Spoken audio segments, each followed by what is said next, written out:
You just read it though. I did. Why would you let me know what was happening? I don't understand. I'm trying to do a few things at once here, so. But you didn't have to do it because it's impossible, then I would have figured something else out. Right? I'm not sure how hot you want it. I want it made. Well, it's made.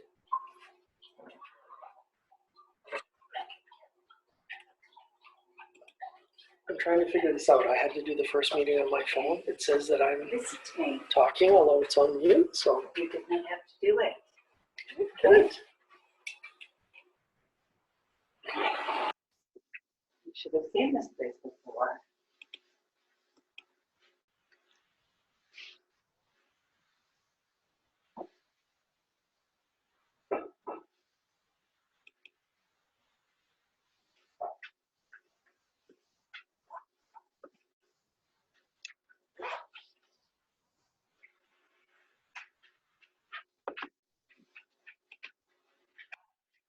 Hi.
Boyd,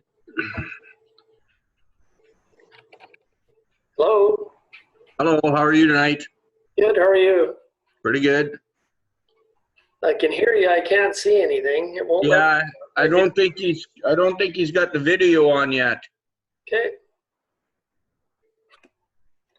So far, it's just you and me. As far as I know, yeah.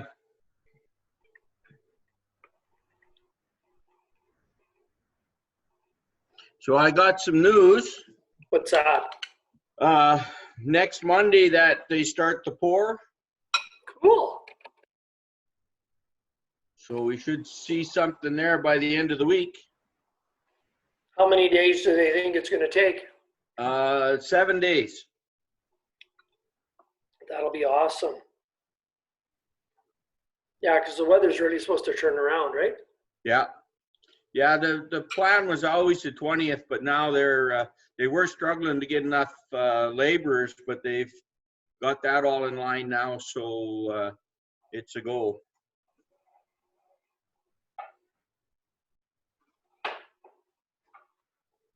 Yeah, it'll be nice to see it start something stand up there to really be visual, I guess, and realize that there is actually going to be something on that property.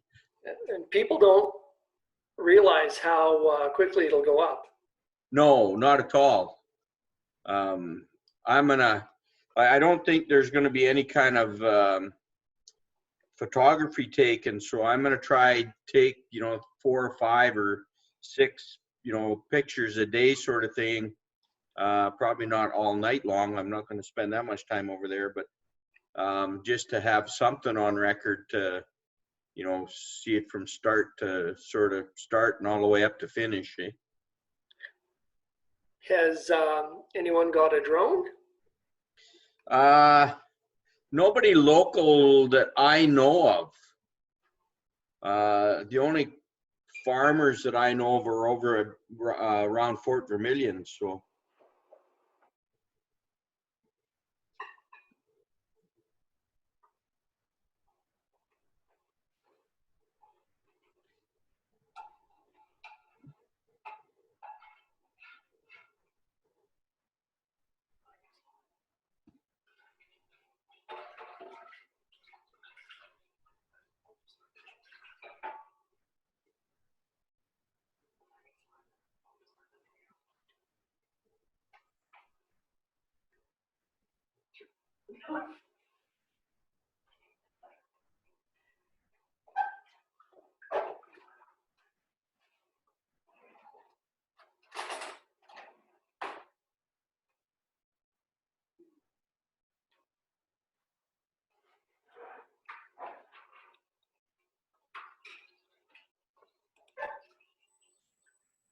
There, can you see me now? But I can't hear you. now you can. Okay. I just muted it. Okay. I'll do the same thing. I guess we'll wait for everybody else. I'm Yep. still eating supper. Oh, I got mine out of the way already.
Okay, what's happening?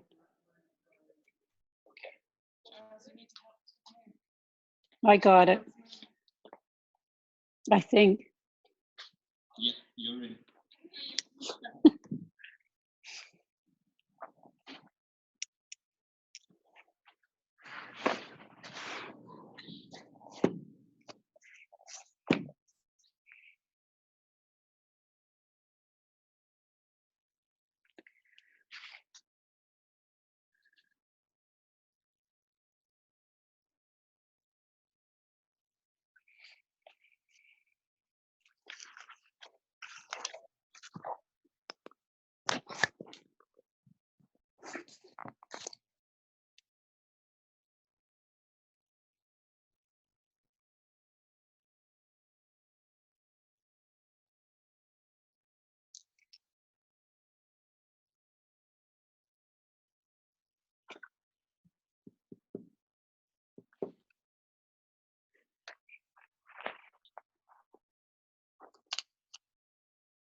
So Clark Ellis, oh, there's Mike. Mike, you left the meeting. You're on mute. I left the webinar apparently. Did I don't you know. really? I don't know what's going on. I'm here. That's all that matters. And Ellis left the webinar too, so I don't know where he is.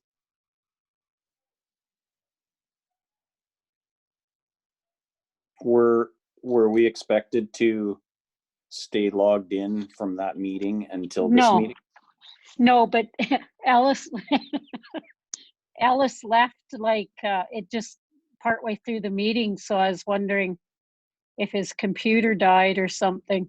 Oh, Anyways, it's 7 o'clock, so I'm going to call this meeting to order. You have your agenda before you. Madam And Mayor, you may want to wait until we go live. oh, 7 o'clock.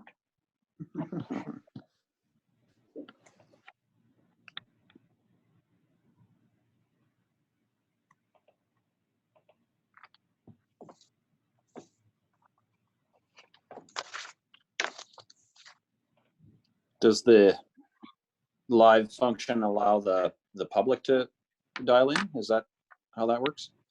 It's going to They will stream to our Facebook. Oh, okay. And technical difficulties. So center yourself, Michael.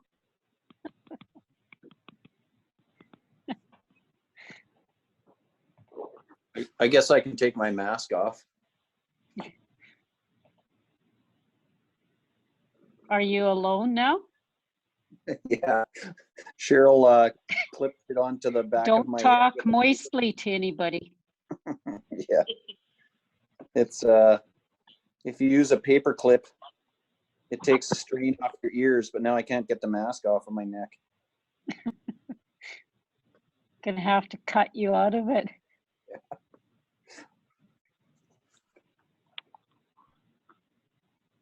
Is Terry Jessamine online? Yeah. Can you hear me? Yeah.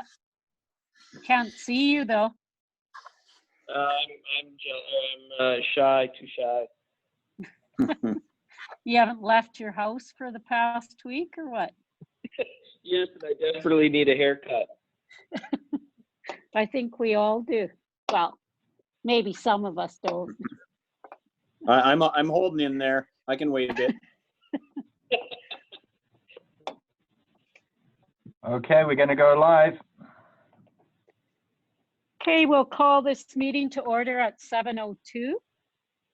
This is going to be kind of weird for the first time. So if you want to ask questions, just raise your hand. Well, Terry, I can't see you. So maybe just text in the chat line that you want to ask a question.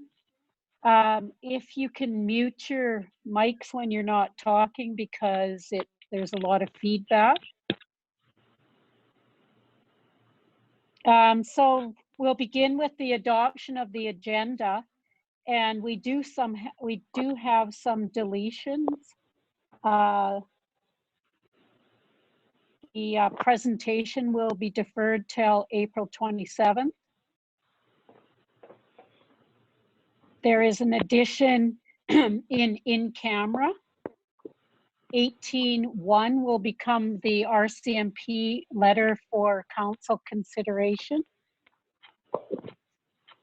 Sorry, that will become 18.5. There is an addition, a map. I don't know if you guys were able to copy it. If you have another computer there is a map that will be under land transfers, 18.1. There is a revised RFD for 18.4.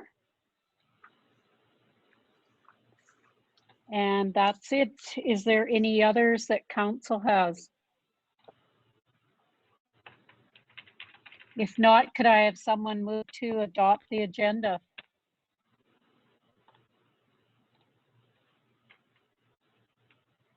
I'll move to adopt the agenda. Councillor Anderson, all in favor? Raise your hands. Carried. We do not have any public hearings, any presentations. You've had the minutes before you. If we could have someone move to accept the minutes.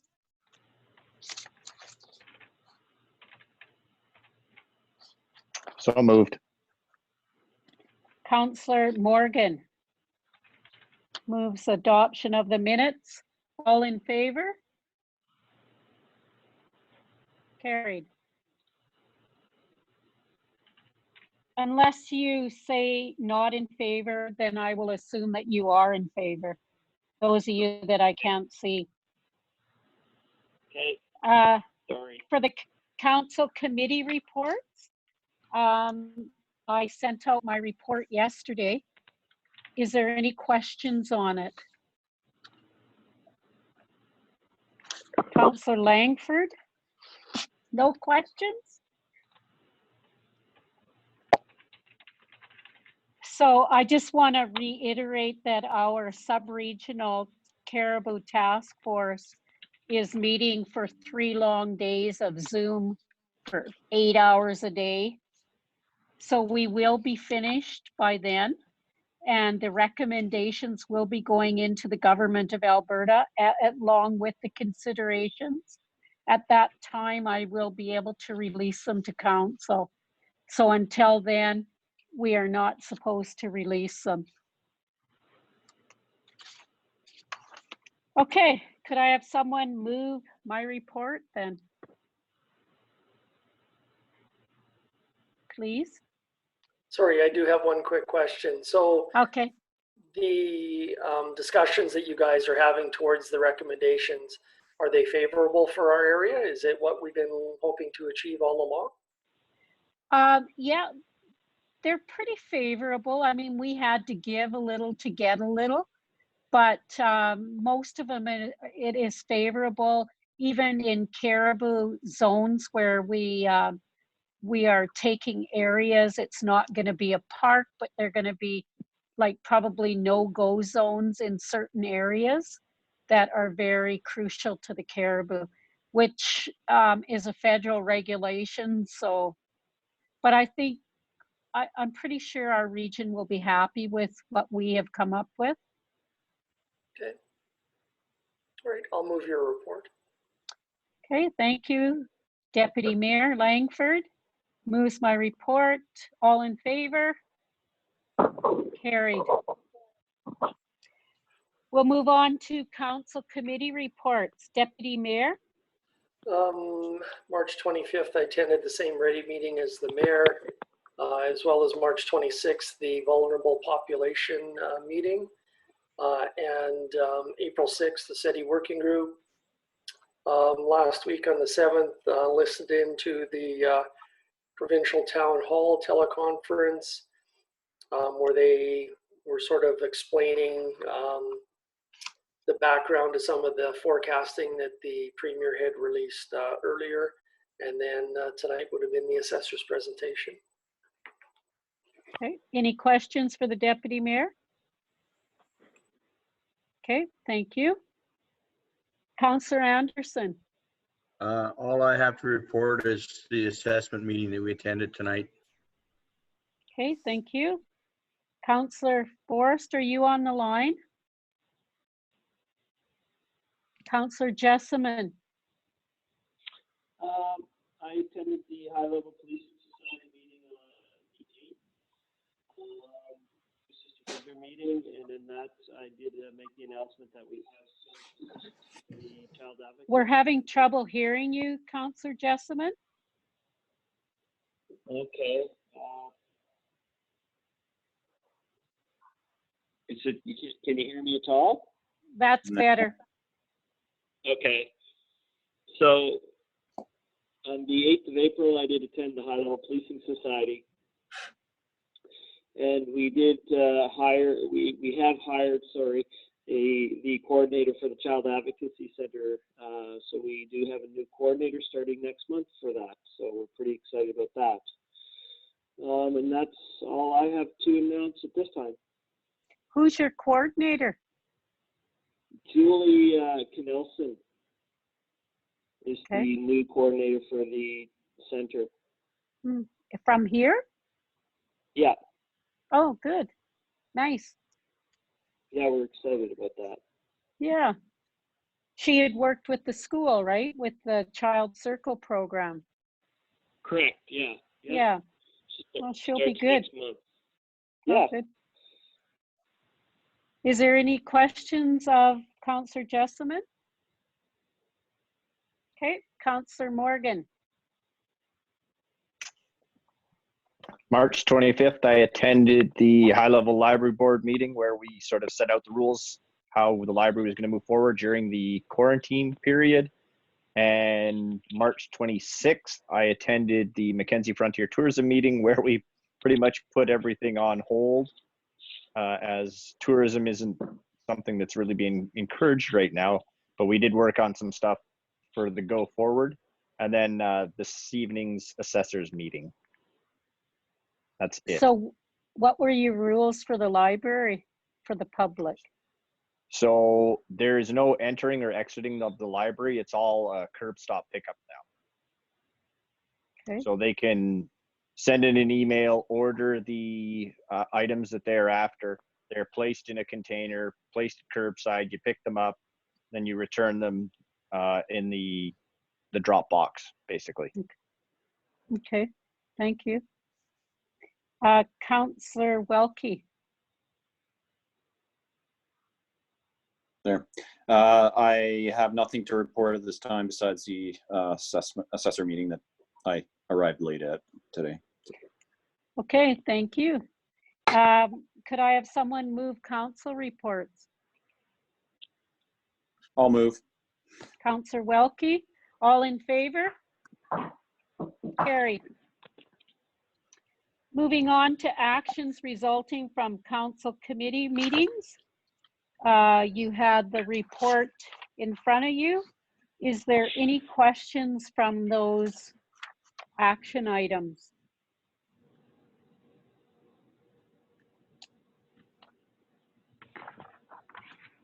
Seeing none, could I have someone move the action list?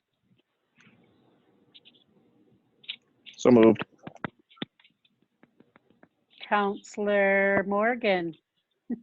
All in favor? Carried.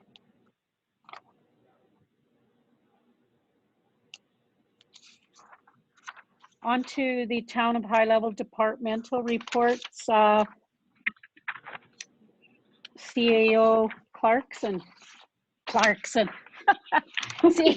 Clark. Sorry, Clark. CAO. It's been a while. It's been a while, Madam Mayor.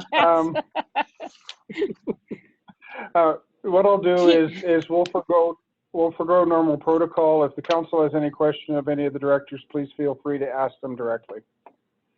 Okay. So under financial, I was just wondering if we've had any movement on those arrears since I had a discussion. To Ms. Zanko?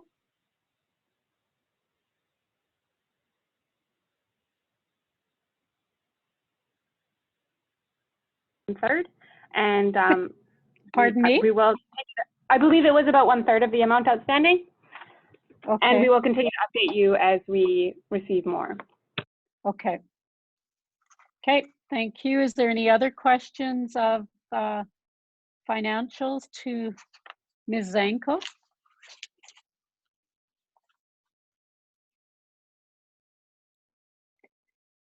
I have another question. Just wondering, Ms. Zanko, about the property tax, the education property tax deferral for non-residential.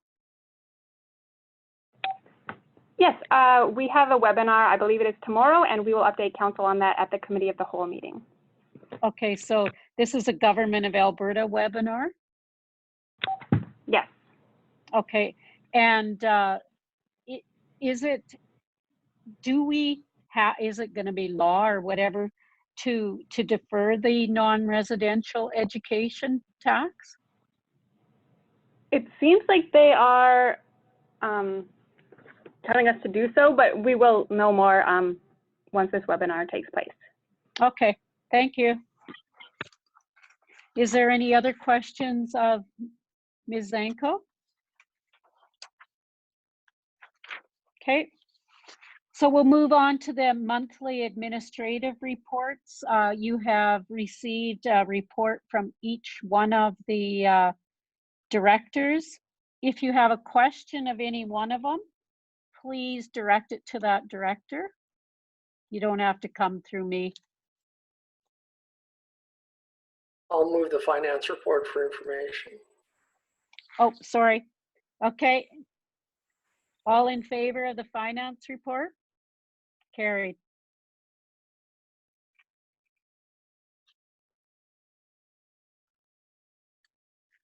Is there any questions to any of the departments? Okay, could I have someone move their reports then? I'll move the report as presented. Thank you, Councillor Anderson. All in favor? Carried. Moving down to correspondence for information. Could I have someone accept that, please? I'll make that motion. Councillor Jessamine, all in favor? Carried. And finally, somebody to move us into in camera. I'll make the motion to move in camera. Thank you, Councillor Anderson. All in favor? Carried.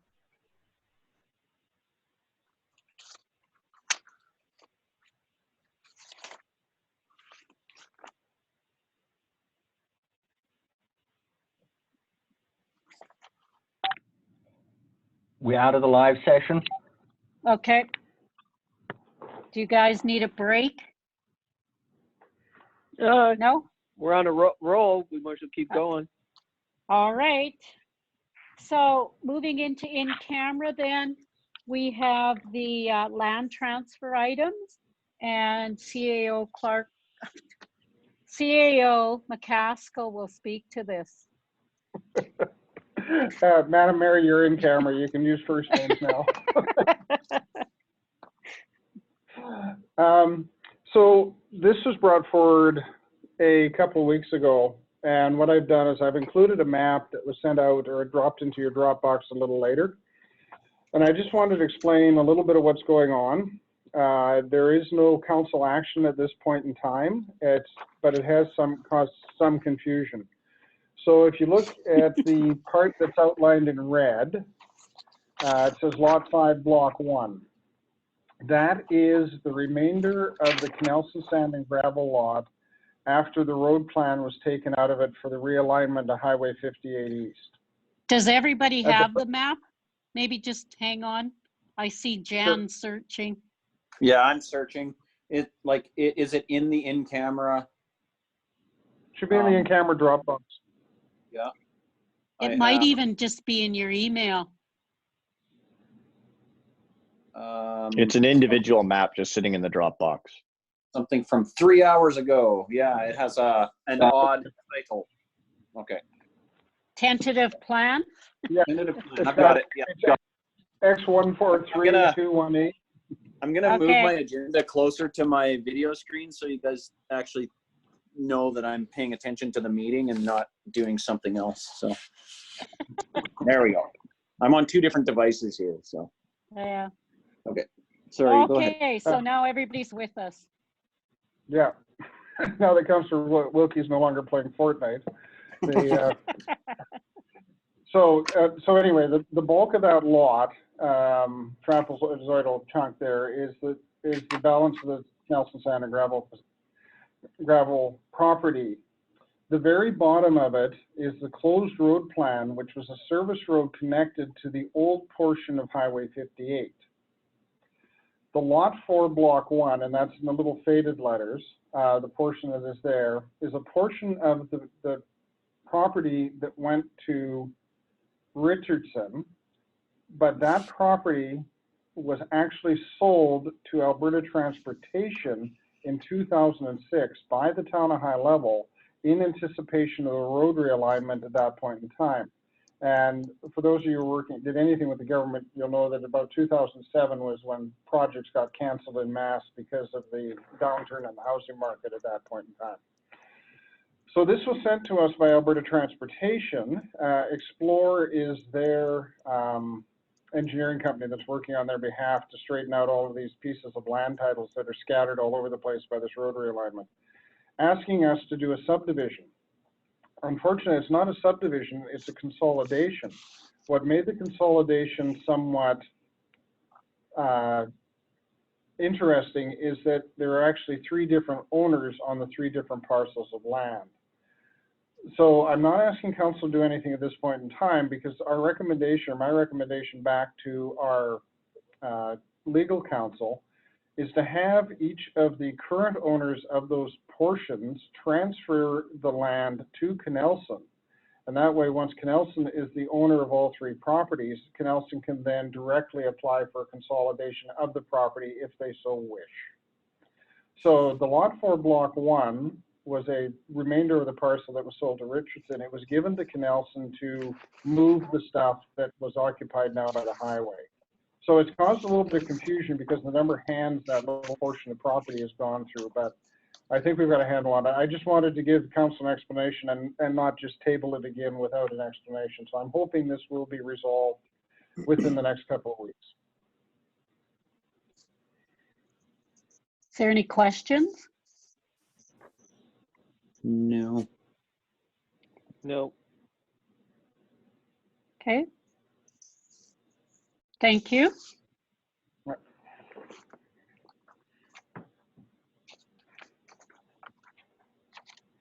So the next item is accounts receivable request for Central Mountain Air.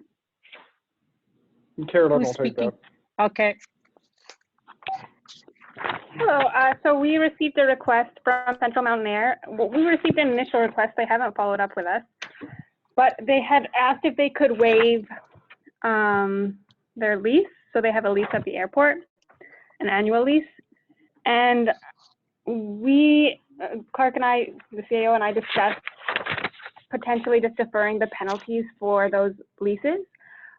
But there's actually not much else in general receivables, and it is a little time consuming for our receivables clerk. He has to go and uncheck all sorts of things for penalties. So we are recommending to waive the general accounts receivable penalties until June 30th. So that is consistent with the utilities.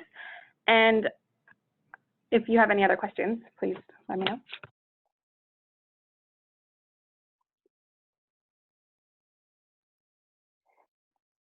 Any questions on it? I think from an administrative point of view, that makes by far the most sense.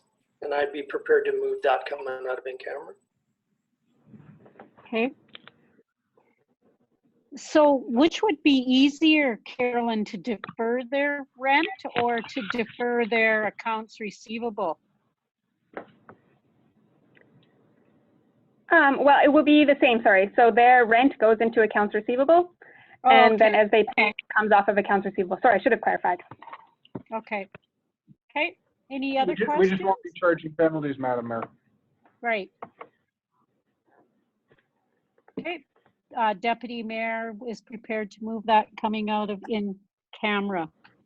So I just, sorry, I just had a quick question. So this was an informal request, but they have yet to even bring it up again with us? Yes, but the CAO and I were talking about it, and we do think it may become an issue in the near future, and we just want to get ahead of it. There are other leaseholders as well at the airport. Right, and then this doesn't, this process doesn't set any sort of weird precedents for others. It's a fairly logical solution. So if we did this, it would be the same for all of our accounts receivable.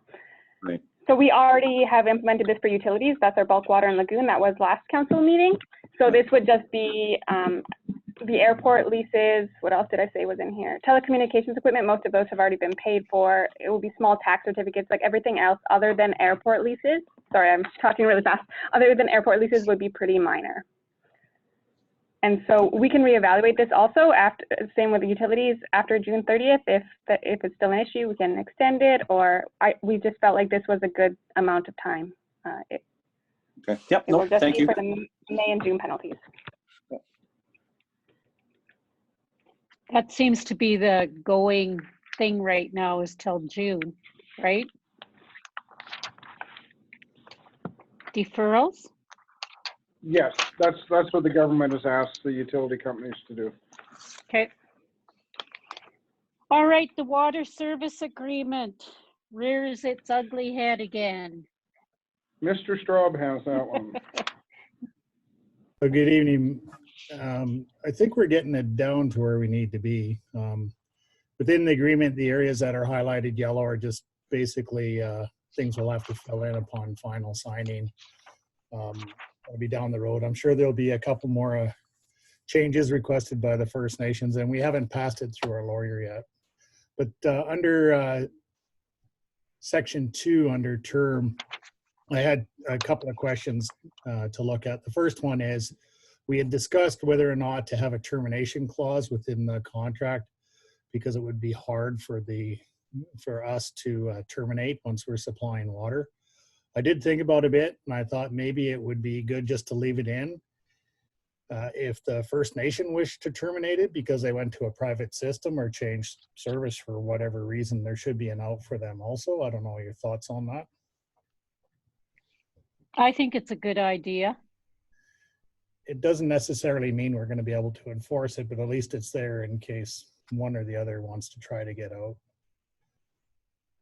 So the next part is under services. We had talked about reducing their fees, so that's pretty simply worded. The town under pressure, it had to be changed to originally it said we would supply 400 kPa. It was an absolute. Changed it to an average because things do vary. and then a minimum operation pressure of 150 kPa. So under supplying of the services, we had to have that in there in order to apply section 7.1. So under section 7.1, we simply took the letter of credit. I've cut it right down to we shall, after 90 days, reserve the right to restrict their water pressure to minimum operating levels as described in that section. And those levels are the provincial standard and under the water guidelines for minimum operating levels. So we're not violating any provincial legislation. The next part of that is 7.2. Wasn't sure if I should leave it there or if we should remove it. I don't think it really makes much of a difference. I think, again, it's hard to say. I don't have a problem leaving that in there. 7.2. Question? Yeah. Sure. So 7.2 states that either part, well, like the one not in breach could terminate immediately, but then our other termination clause says 12 months. Do those contradict each other at all? Well, the 12 months is with notice. Okay. but then under this other one, this would allow you to terminate immediately. So if you're not paying. Yeah. The breach. Go ahead, Clark. Okay, go. Yeah. So one is a breach of agreement. So something's been done to the agreement that makes it essentially null and void or no longer enforceable. That allows for immediate withdrawal. The other one is essentially just a courtesy clause saying and it's not written for us per se as for the Deneton. So if they decided they wanted to put it in their own water treatment plant, they get it up and running and they give us 12 months notice, they no longer required our services. Okay, so that's without cause. Courtesy. Yeah. Okay. Yep. Lloyd? Yeah, I was just going to get into that as well, but I think in 3.1A that we should put the town at the town's sole discretion shall or will provide at the custody transfer point. And rather than an average, say a maximum operating and a minimum operating. I wouldn't want to get tied into that average. Yeah, the Deneton, we're looking for that number, so. Okay, but if we say a maximum, I just don't want us to ever get into a situation where we've cut them off or reduced it to 150 for a month. And then they say, well, on an average, you have to give us 400. So you now need to give us, 500 for the next month or 450 for the next 3 months or whatever. I agree with you, Boyd. How about average daily? What would it take, though, to put a maximum of 400 and a minimum of 150? I can put it in for sure, and we can see if they're going to accept that. It's from our point of view. I see where he's getting to. Once the lawyers wordsmith this, it'll be fine. Yeah. Just so we don't get in trouble. So the section 7.2, I don't really know if there's anything we can breach on, considering 7.1 is. Okay, I've lost you guys. We can still hear you. Okay, now you've come back. So my only big question is on 7.2, is there anything we can breach the agreement on when we pretty well leave? I froze again. We could fail to provide water. And that would be a breach on our behalf. Could you please repeat that? My screen froze. I said we could breach by not providing water. I think it's important that that clause has to be in there. Otherwise, there's no out.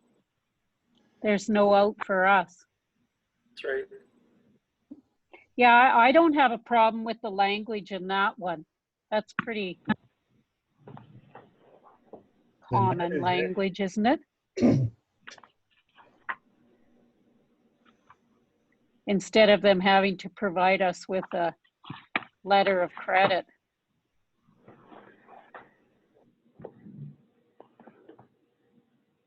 What do the rest of you think?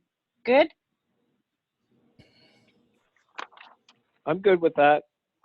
Okay. Jan? I'm good. I'm good with it. Yeah, I gave a thumbs up. Okay. I didn't see your thumb. You must have had it on your Game Boy. No, maybe I didn't leave it sticking up for long enough. So Madam Mayor, Okay. I do have a question on this. So I've just made the change in my document to the maximum daily pressure. So how do you want to present this to the Denetaw for their review? Do you want to present it, or should we, how would you like to do that? So are we going to send this to our lawyers first or after? I would just after, I don't know. Boyd? We lost need you to send there. it to them first before we share Yeah. it with the band. Yeah, let's send it to the lawyers and then maybe we'll, I don't know, what would protocol be? So the So Denetaw had the original agreement, the same one as us, Mm-hmm. and we cut it up pretty good. So they Okay. have the original agreement to refer to too. Okay, so do we want to share this maybe at our setting and then they can take it back to their council? Seems it is a partnership at that point. Okay, but if council comes back and says, no, there's a major problem with this, at that point, it's too late if the band says, no, we really like that part. No, I mean, send it to our lawyers first, Yes. then give it to the SETI group to take to their band. This Well, is or a to simple walk agreement. It won't take them long to review it. What do you, okay, say So- that again, Boyd? Boyd? I said this is a simple agreement. It will not take them long to review it. Like, we're not talking about weeks delay here. The lawyers or the band? The lawyers. I don't care. Let's send it to our lawyers and then just fire it off to them, Keith. Yes, Brent. So I have a question because you kind of lost me here. So under 3.1A, we're putting in there daily a daily operating average of 400, Not an average. or daily operating pressure of 400. So the wording I put down is a maximum operating pressure of 400 kPa.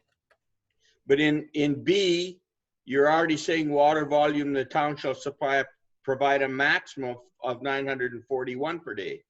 So that's the amount of Oh, volume. that's cubic meters. Sorry, yeah, I see the difference there. Yeah, and then the Okay. service rate in speed in 3 is the amount they're going to take to fill their reservoir. Yeah, I understand now. Okay. Jan, did you have a question?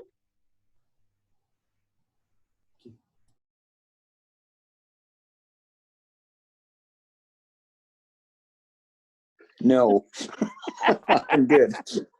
Okay. Clark? Clark, did you have anything to say? No, sorry, I'm just consulting. I'm in Keith's office now. No, I have Oh, agreement. okay.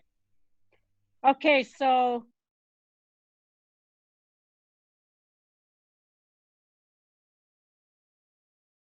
that's your direction, council. Boyd? You had frozen. I didn't hear what you said. We send this off to our lawyers. That's going to be your motion coming out of.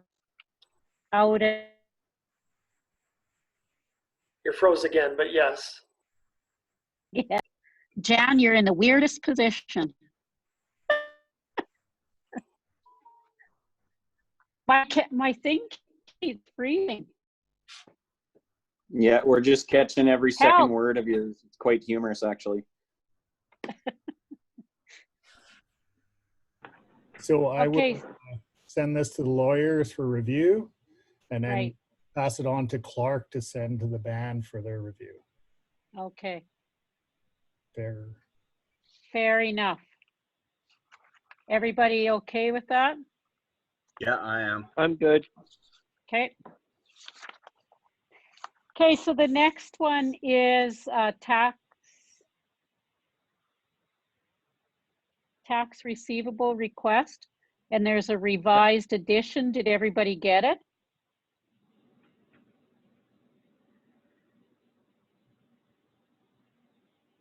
I didn't see a revised edition. Is that in the Dropbox? Has it been updated? This was a very late revision. I got an email from the receiver at 4:35, so I can send it out again, or perhaps Sandra would like to.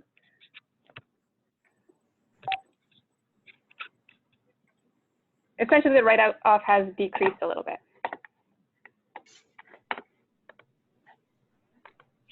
Madam Mayor, do you want Carolyn just to walk you through it and then she can just outline the change? Yeah, that's good.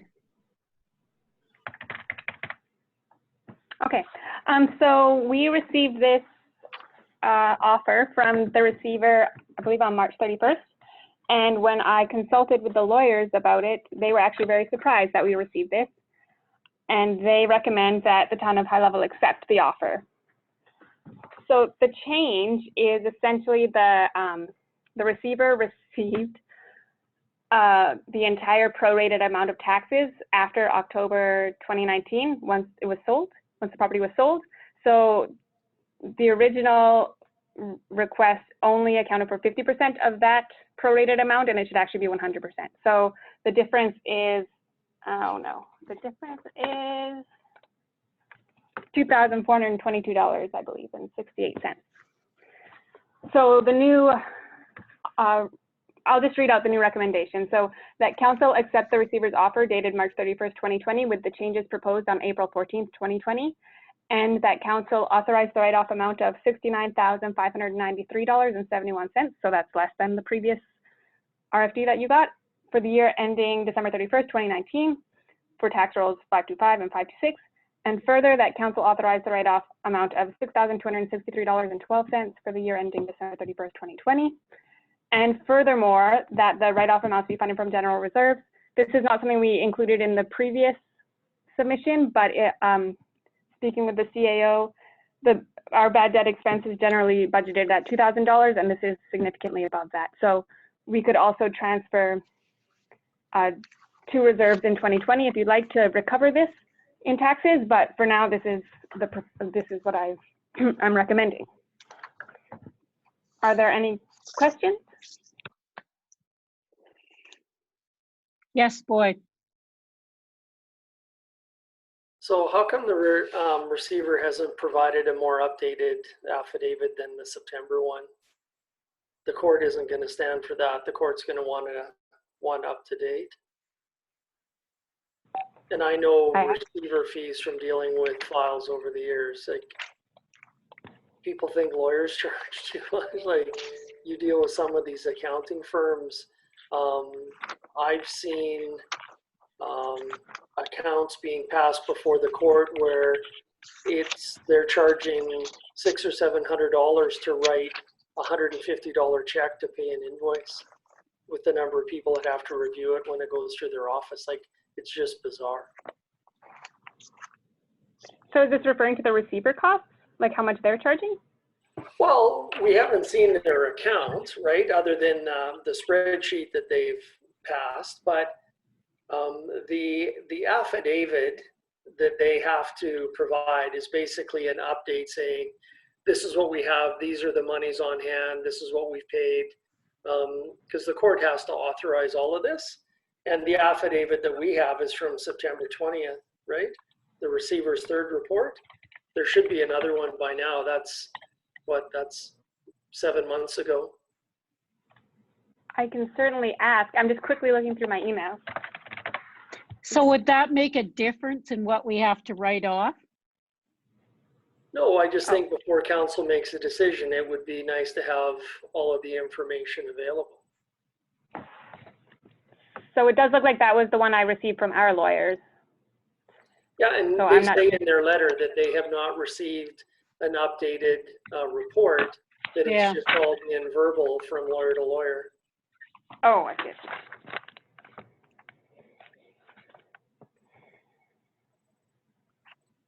We likely are never going to do better than this, but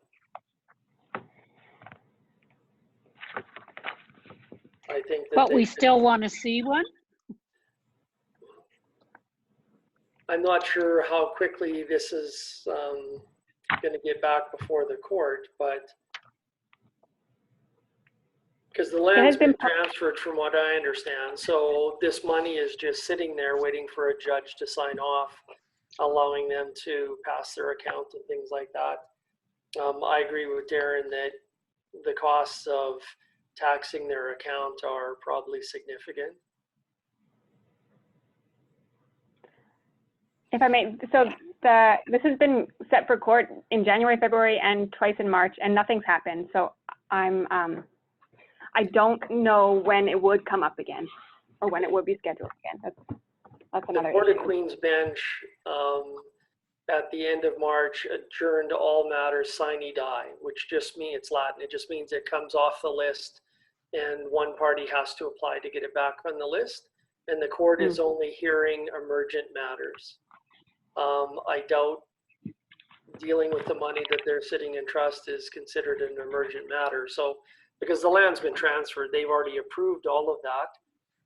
That was done back in October, I believe. So this is just an accounting exercise at this point. So you're suggesting we don't do the recommendation until we see another receiver report? Well, I just think at this point that there's likely one going to be generated when it does get back before the court. They may want to have us sign off so that they can say to the court, yeah, the town's agreed to take 50% of their taxes. And it's not likely going to change. It just,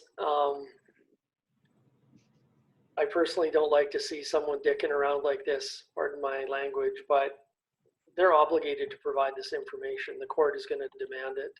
They're not going to pass an order based on 7-month-old information.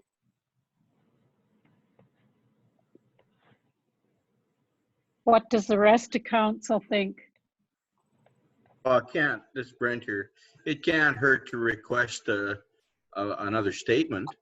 I have a question too, Carolyn.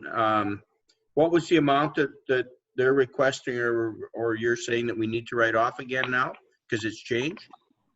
Yeah, it's the total. Just 1 second. The total is $75,856.83, and I split it into 2019 and 2020, and the 2020 is actually just penalties, which is why it's a pretty small number. So the 2019 was how much? $69,593.71. Okay, thank you. So Carolyn, if we wait for a new receiver report, what stress is this going to put on you?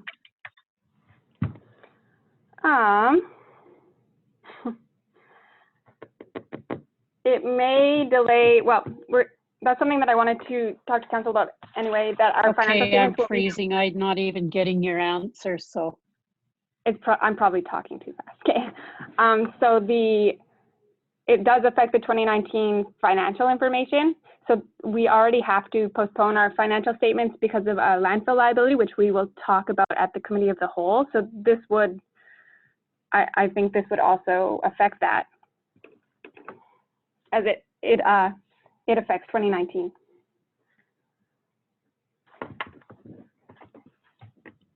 And other than that, I'm just worried that maybe the receiver will change their mind. It seems like that our lawyers think that this is a really good offer. And so I'm worried that the receiver will change their mind. Those are my only two concerns, but ultimately it is up to council. Well, my personal thing is, yes, we should have the receiver report, like Boyd says, but if it's not going to change the outcome, we might as well take the deal. And after reading our lawyer's suggestion, I don't know. Jan, go ahead. I was just going to comment that I agree with Boyd, though, that it's us doing kind of our due diligence to ensure that the proper channels have been followed, and it's not just, you know, stuff being passed, you know, without all the information being presented. So maybe it is, you know, a technical point's not going to change the outcome, but it reflects that we're, you know, requesting the proper process be followed for this.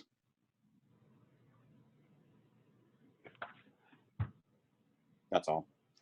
Yeah, I respect your opinion. You know, me and lawyers, Boyd. I'm just afraid that, I mean, our lawyers think this is it. Are they giving us bad advice? I don't know. Better fire them if they are. That's if our lawyer's advising us to move forward, I say we move forward as well.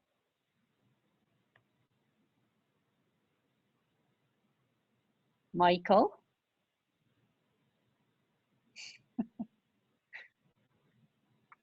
I'm okay with moving forward, but I also would like to, if we can get a revised sheet and it clears what's available, I'd be okay with waiting too.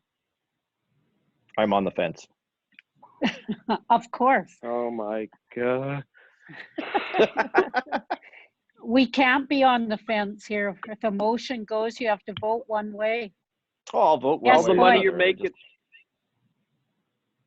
Go ahead, Boyd. No, like I said, you know, I doubt that we're going to do better than this anyway, and I respect what their recommendation is. I just think from council's perspective that it would be nice to have all of the information, the updated numbers, and like nowhere in here have they said what they've realized from the sale.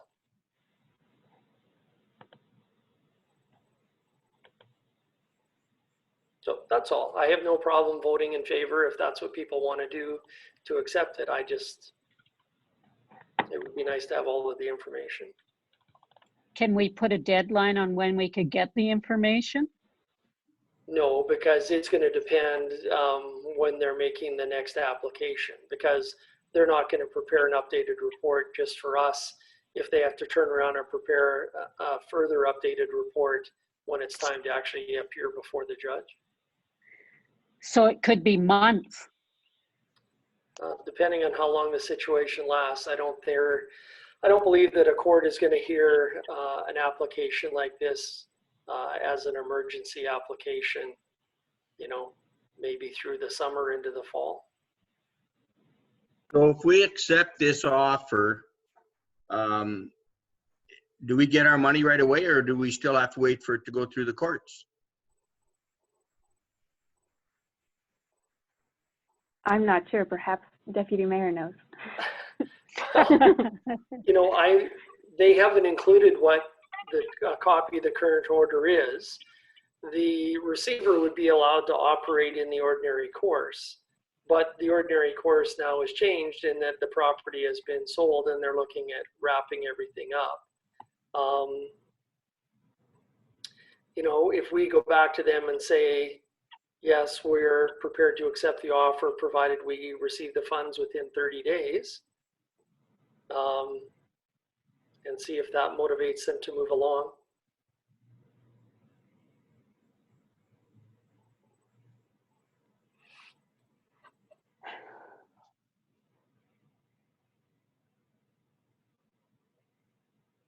I'll make a motion. Go ahead, Jan. Me? Okay. So I'm going to add this into my, you know, stupid question phase of being on council. But I'm interpreting all of this as like we're writing money off that we should have received. We're not like, I don't, like, this is a write-off of a certain amount of money that we should have received as bad debt. So how does that equate to us receiving funds? If somebody could clarify that for me. Yeah, sure. So we were supposed to receive, as of today, I guess, we were supposed to receive 69,500. No, that's what we would write off. Okay. I have a big spreadsheet here. Balance as at April 8th, 2020 was $109,338.06. And we would be receiving, if this offer was accepted, $33,482.15. So that $109,000. Yeah. Yeah, Sorry, we're writing off a portion of it. Yeah. Okay. So that indicates that I haven't read all of the details here. But okay, so then we are, like, this would clear up adding some money back. We are writing off more, but we would be getting something. So sooner than later, if the whole thing falls apart, we could get nothing then. Yes. Okay. Boyd? So the way the MGA is enacted is to give municipalities the ultimate protection. By you register a tax lien on the title, you're ultimately able to seize and sell the property on a tax auction, and the town is entitled to get its money even before a secured lender. Here, they're saying that there's But that's not insufficient. what our lawyer says in this Royal Bank versus. That's right, and they've provided this case that was rebuilt homes, and the city of Edmonton was claiming that they had their super priority to get the money before anybody else. And the Justice Glazer at the Court of Queen's Bench agreed with them, and the Court of Appeal said no, that the receiver gets their money, then it would be the municipality, and then it would be the secured lender.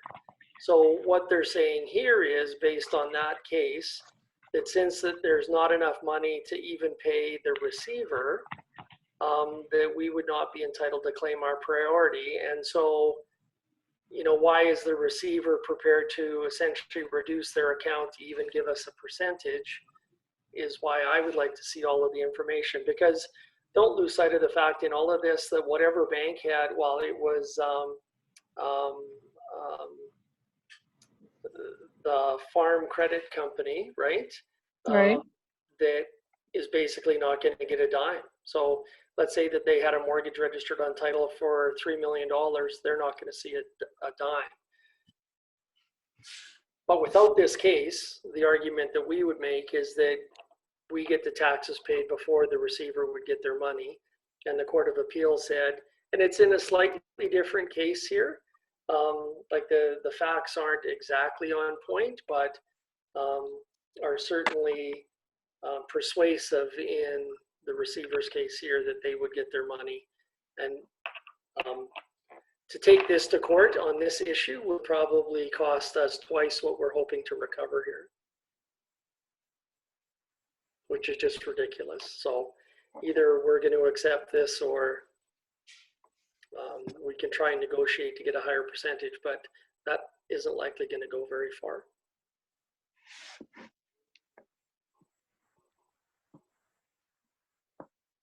So can we make a recommendation to our lawyer in light of the COVID-19? We would like to receive the next installment of the receiver, but we want this to stand if things go south. Can you do that? Well, you can always try and negotiate anything, right? But, you know, I get the sense that council is just looking to accept this, and I'm fine with that. But I think that we could put the proviso in there that that we'll agree provided we receive the money within, 30 days. Mike? I like Boyd's suggestion right there, that we will accept it as long as it's paid out within 30 days. And I would be happy to make that motion. Are you fine with that, Brent and Jan and Terry? Yep. Okay. Yeah, that sounds good. All right. So Mike, that'll be your motion coming out of in camera. Okay. And finally, we had a letter from Treaty 8 Nations asking us to close down our liquor stores or do something about them. So CAO Clarkson, oh my God. CAO Clark McCaskill will speak to this. I'm going to give Adam a call and see if he's bribing you or something. So the letter is attached to your package. It was a late addition to your Dropbox. Essentially, it is a letter from the Grand Chief Arthur Noski of Treaty 8 to both the Prime Minister and the Premier of Alberta to get directly to the point. They're requesting that the provinces either remove, provinces and feds either remove liquor stores and cannabis retail outlets from essential services and vape shops and close them immediately, drastically reduce the hours of operation during the pandemic health crisis, or limit the purchase and curtail excessive drinking, bootlegging, and avoid health impact of alcohol dependency withdrawal. They're trying to deal with this as a social issue. So I did discuss this with the mayor. We did put forward a suggestion, and I'd like to discuss sort of what we went through on this. The closing of liquor stores and cannabis outlets would cause other problems. I think we'd had that discussion with Staff Sergeant Delaronde, who believes that it would actually cause more problems in the community than it would solve because of withdrawal and other social issues. To reduce the hours of operation in any retail business is going to concentrate the people trying to use that business. Most of the recommendations we've seen or ones that we have given is to increase the hours of operation to increase social distancing of people wanting to purchase at those areas. We did, and in the recommendation we put, or not the recommendation, the sheet we put forward, we did play a little bit with the limiting the amount of alcohol that is sold during one purchase, and that's actually based on the amount of alcohol that you can take across the border out of Alberta into the Northwest Territories. It seemed a reasonable amount. It's basically a 40 ounce or 2 bottles of wine or 2 cases of beer. Again, we're not certain that that doesn't fly in the face of the government's recommendations, in that if somebody wanted more, say you had your kids visiting or something, whatever, and you needed 4 bottles of wine, that means that over 2 days you'd have to make 2 trips to the liquor store. So again, it does not seem to, it's the best of a bad situation. The other, from an administrative point of view, the other issues we have is that we are, by doing anything, we are essentially restraining the actions of adults. And we're also making a judgment call that we're doing this for a certain group of individuals. We can't enforce any of this if we're not under a state or local emergency. And it does seem somewhat heavy-handed, and I don't think it's going to solve the issue. The other issue is, and I don't know, I'd have to ask the mayor if we've had any contact with our local reserves, but all of them have individuals at their borders checking vehicles, even making people transfer chicken out of buckets into other containers. I'm certain that would be the best point where they could check and see if anybody was bringing in sufficient levels of alcohol for bootlegging. Sorry, Madam Mayor, that's what we have from our administration. We'll leave that to council for discussion. So this was passed along to me by our Brad Giles, and he was saying that, you know, like during Chuckig, in our area, the overuse of alcohol created a divide and conquer for first responders. and the RCMP ran into a lot of problems trying to look after people that were over drinking. The part that I stressed to Brad was that a lot of people got a huge influx of cash and they were concentrated in one area. So that, I believe it's two different issues here. But this is a letter that they did send to the Premier and to the Prime Minister. We don't know how they're going to deal with it. But Brad encouraged us to take some sort of stance. I haven't talked to Chief Anasay or Trevor or anybody about this.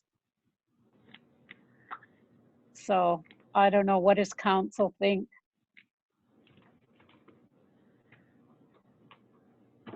Yes, Jan. I think, you know, we should talk with our local chiefs, because there's a mixture of concerns here that this doesn't have just to do with, you know, the pandemic going on, and if they're confident in their own measures to, you know, to deal with or reduce bootlegging would be the big problem, not regular consumption of people going into liquor stores and buying things. So I just think it is pretty heavy-handed to take a I guess a positive stance with it. I think maybe if we just consulted our local chiefs and, you know, and if they understood that we're you know, we're aware of it and want their input. Again, it comes back to that consultation with your neighbors. And, you know, and to not be, you know, necessarily making decisions without talking directly with, you know, with our chiefs, even though this is coming from their grand chief.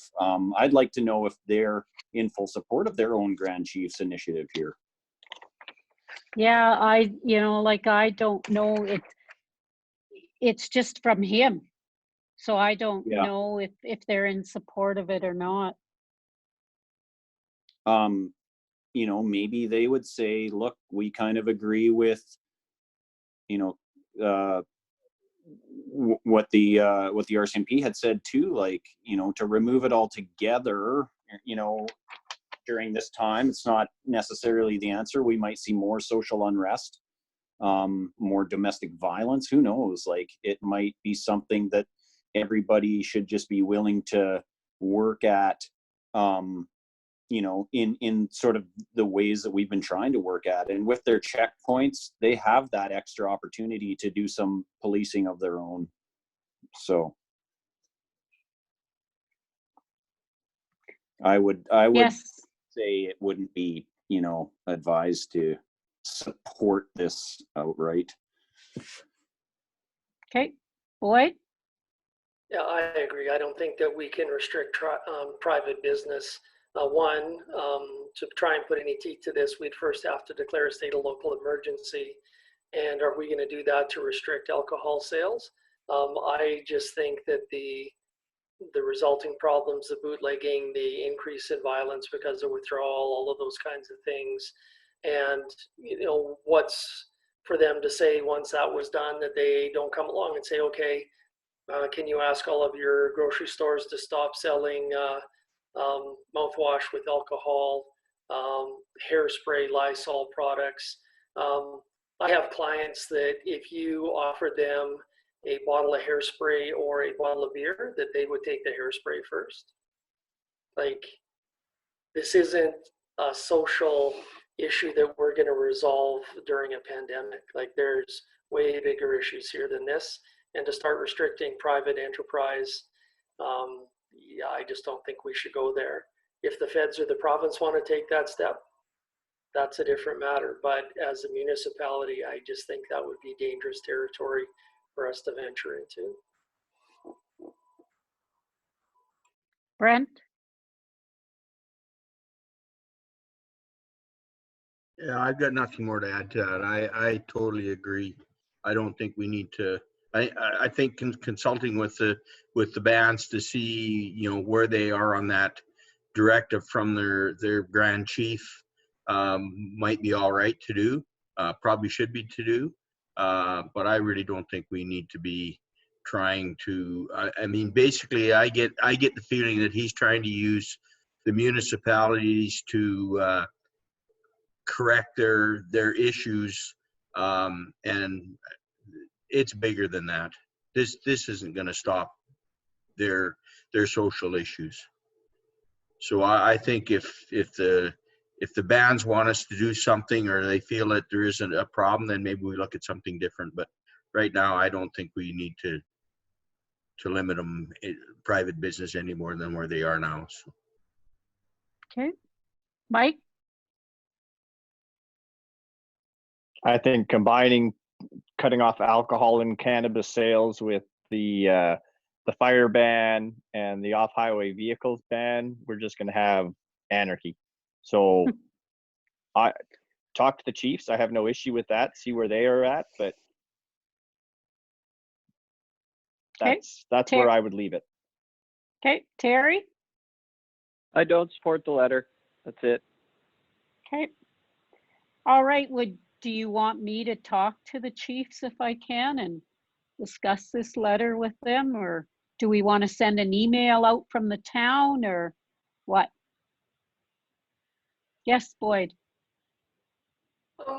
You know, as Clark alluded to before, we did bring up this issue when we were talking about the vulnerable population, and Staff Sergeant Delaron came up with a better solution that, you know, they're prepared to drive people back that are in the community, you know, and I think that that's a far better solution than looking at these kinds of things. So in a way, we did address this with the chief, although it was just James and not the other chiefs. Yeah. But there's other liquor stores. People can go to Fort Vermilion. The 13 mile or 12 mile, whatever it's going to be at the junction, is getting ready to reopen at some point. It's not just the two that we have here in town. Yeah. Okay. All right then. So could I had a request from people that are getting turned away at the border of the territories to put up a sign for people that aren't, you know, like, I don't know, they live under a rock, I guess, that the territories border is closed, and it's closed to people that cannot show residency or being able to self-isolate, and you go up there at your own risk, that if you run out of gas, nobody's bringing it. I don't know. So I just, there's been people calling and saying that they got all the way to the borders and didn't know that they were closed. And is there not a sign just at the junction of 58 and 35 right now that says the border to the territories is closed? I don't know. I haven't been that way. I'm pretty sure there is. I drive by there every morning. I haven't seen anything. Well, I'm pretty sure there's a sign there. I was out there Sunday, went up to Watt Mountain, and I'm pretty sure there's a sign that says the border's closed. Well, can we put a sign? Can we get one of those signs, Clark, maybe? I don't know, rent one or whatever, and just put no gas, no anything. If you get up to the border and you're turned away. Yes, Jan. If there is a sign, who would have put it up? I don't know. I can't answer that, but yeah. We do have a contact. Oh, sorry. No, I was just going to ask if perhaps we could direct administration to contact someone in the territories and perhaps ask them to put up a sign, and that way they would be the ones to take it down as soon as they lift the restrictions. Like, how do we know when the restrictions are going to be off? Yeah. But I guess people, oh, sorry, go ahead, Clark. Oh, my apologies, Madam Mayor. We have been provided with a contact with the EOC in the Northwest Territories. We'll send some feelers out and see, but we can also take a drive up the highway and see if somebody else has put one up. We would have to put it at the intersection of the highways because anything further up the highway would be in the county, not in the town. But Yeah. we'll have a chat with the territories and see what they would like to do. We have had to assist a few people who did get turned around at the border, but the territories has actually been very good at providing them assistance. So. Okay, but maybe we put up something before they get there? Oh yeah, no, I don't. I'm surprised that the territories has not done that, but we'll check into it. Yeah, well, they didn't do anything for the fires either, so, I mean, you had to get to Keg River before you knew you couldn't come any further. Well, that's because Terry also let the fire burn across the highway. All right, so could I have someone move us out of in camera? I'll make that motion. Councillor Jessamine, all in favor? Carried. Aye. Just, Madam Mayor, if you don't mind, just a couple of quick things. We're going to give a much more detailed COVID update here over the next couple of weeks, but just on two issues that have come up. We put out messaging today asking people to delay their yard sales. Yeah. Bill told me this afternoon it has had over 5,000 views and shares. All of it, no negativity on that. People are quite happy that we've done that. I think that was pretty much a no-brainer, especially if everything's in cash. The other one is just the mention now on fire bans. Rodney's been in contact with Terry. We're not going to institute a fire ban in the town of High Level until after the snow is gone, and then we'll monitor conditions. So I think it's pretty much it. We're not quite as much at risk, but we'll see when things start to dry out, and we'll play it by ear. So tell everybody to have their wiener roast now. That's essentially, we're going to put out messaging by the end of the week that yes, we're not going to ban it yet, but if things get dry, your backyard fire pit will disappear. Actually, in conversation with Rodney, they have never had a fire related to a fire pit in the town of High Level. Yeah. They've had other fires with people trying to burn their own grass and other stupidity like that, but not from fire pits. So does their permit from last year run into this year? As soon as you receive a fire pit permit, as long as you don't make any alterations, it's good forever. Oh, okay. All right.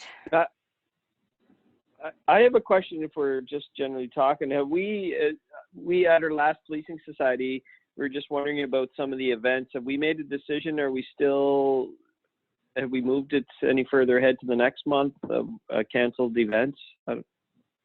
It's we'll on review your, May 4th. Oh, sorry. No, the last meeting in April. It's on that. Okay.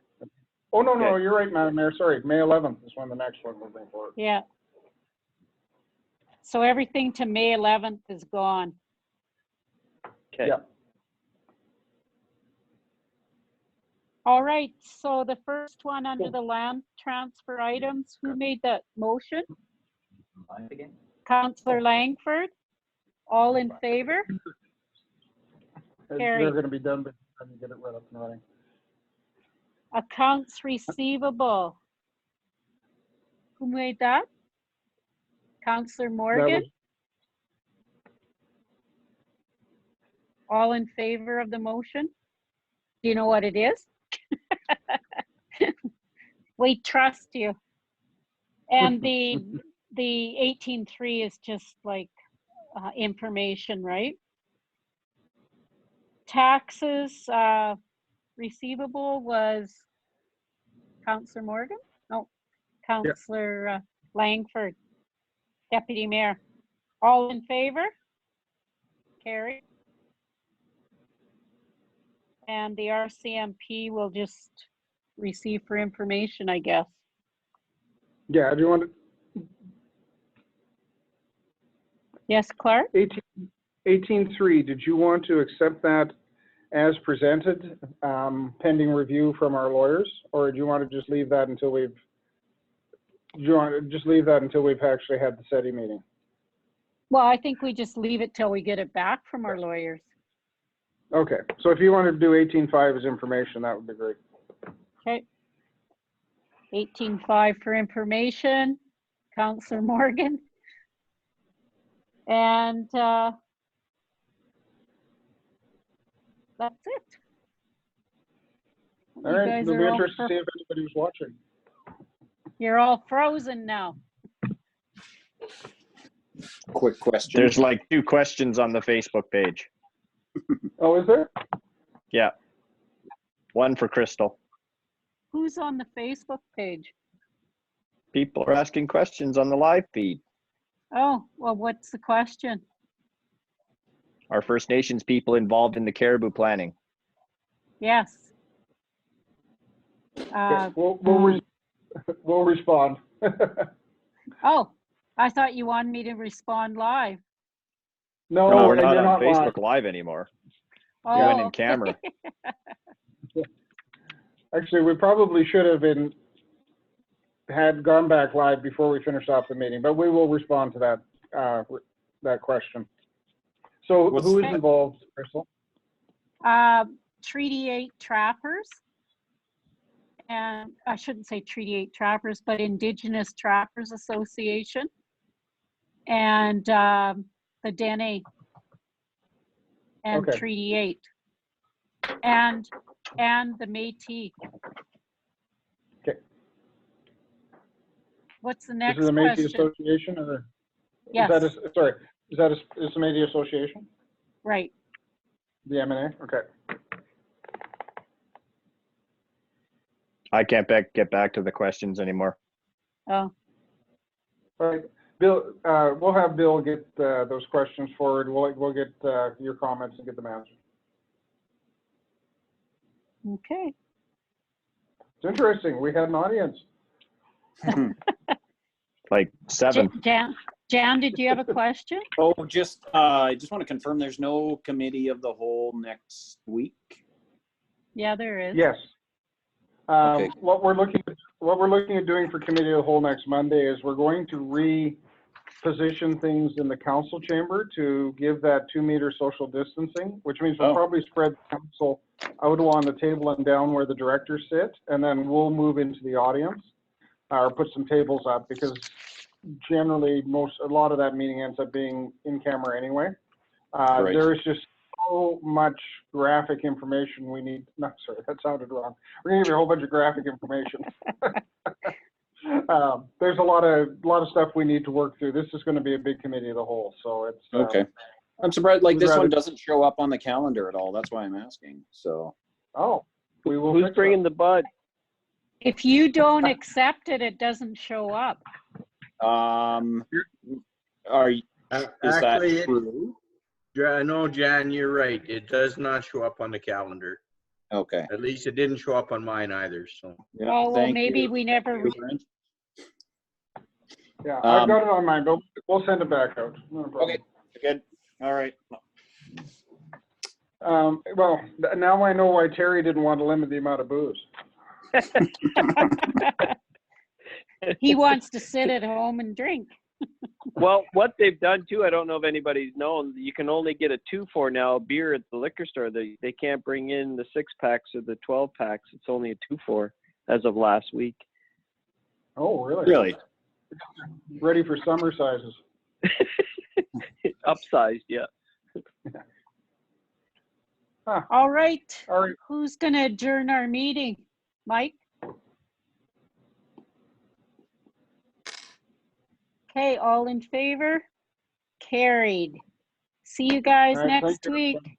All right. Thanks. See you Good later. night, everyone. Love you.